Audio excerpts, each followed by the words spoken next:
Coucou YouTube, j'espère que vous allez bien. On se retrouve aujourd'hui pour une petite vidéo. En fait je pars en vacances et du coup je vous emmène avec moi pour que vous voyez un peu ce que je mange pendant mes trajets. Je sais que pour certaines personnes ça peut être compliqué quand on est en déplacement, quand on sort de ses habitudes, quand on n'a pas forcément accès à de la nourriture quand on veut.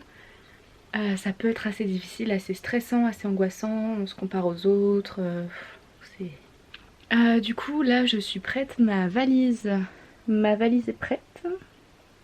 Je vais aller préparer mon hamster pour le trajet parce qu'il vient avec nous, le petit chou, et j'ai trop hâte, il est trop mignon, vous allez le voir. Pour ce matin, comme vous l'avez vu, j'avais du yaourt à la vanille, du granola, de la pomme, de la framboise. C'est un peu mon petit déj depuis genre un mois et demi, le yaourt, granola, fruits, en sachant que je change les fruits régulièrement en fonction de ce qu'on a à la maison. Et voilà, du coup vous verrez sûrement ça encore pas mal de fois ces futures semaines, mais le reste va changer bien évidemment.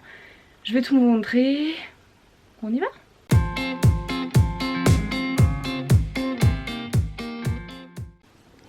Coucou, dis bonjour.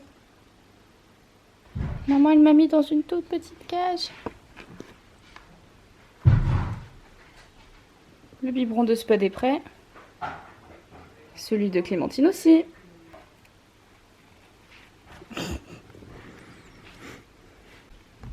Je pourrais tellement faire un fond vert avec cette cage. Alors. Ah, moi j'étais avec Gémeaux comme les chaussures. Non, il y a baise. Baise. On est presque arrivé.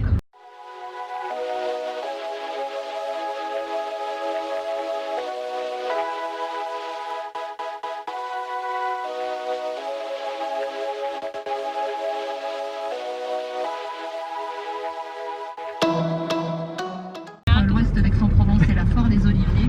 Ouh, la foire. Aux abords du kilomètre.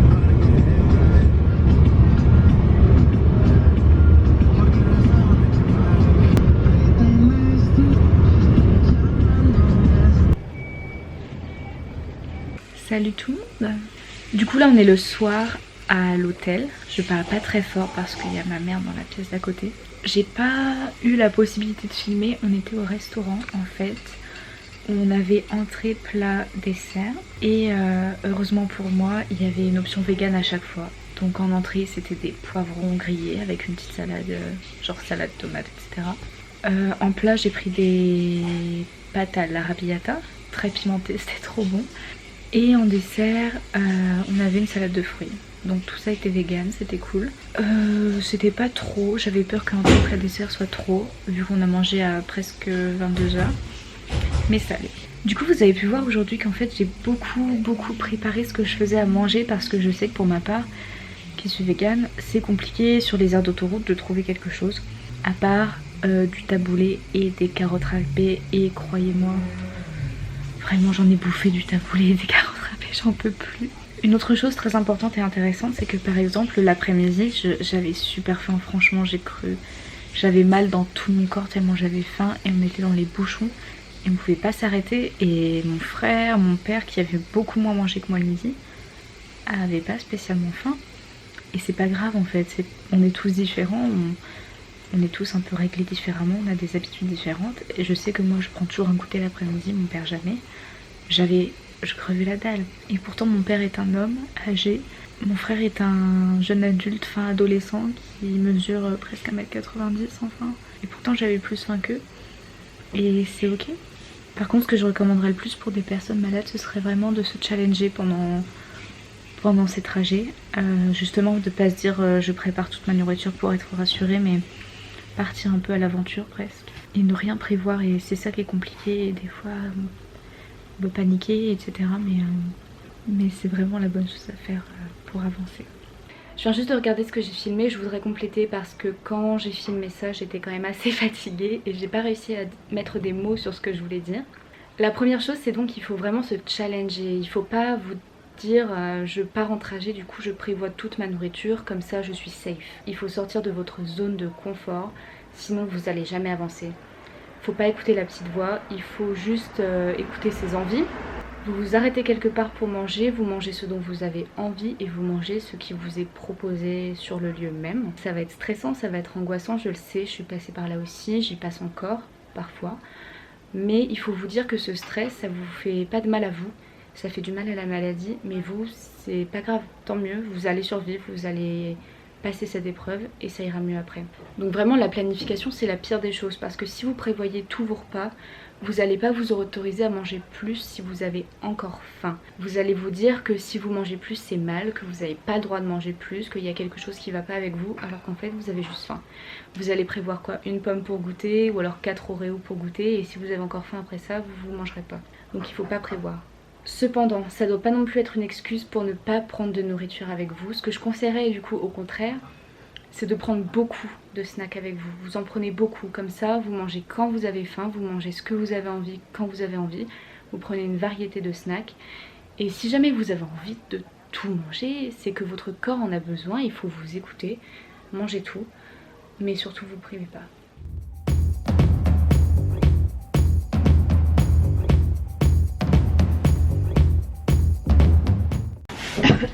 Clémentine, non, mon café.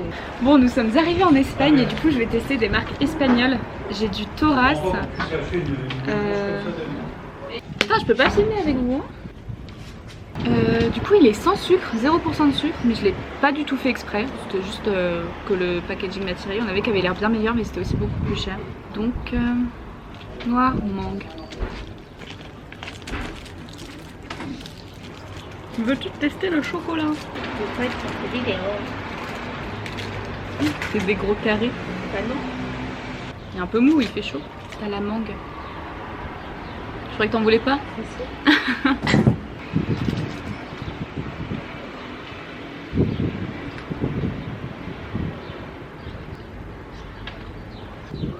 C'est pas mauvais. J'aime bien quand tu croques, il y a des morceaux de mangue dedans. Oui, les petits morceaux c'est bon. Le chocolat en lui-même, il y a meilleur. Il prend pas en bouche. Mais j'aime bien parce que c'est pas trop sucré. Non, c'est bon. Une note sur 10. 7. 7? Maman, mais 7 sur 10. Tu veux faire un taste de chocolat? Il sent. 10. Moi j'aurais mis 6. Nous allons donc terminer avec un 7 sur 10 avec Pierre-Alain qui relève la moyenne. Du coup c'est tout pour cette vidéo, on est donc bien arrivé en Espagne. Je filmerai d'autres vidéos ici sur d'autres sujets comme les vacances, le sport.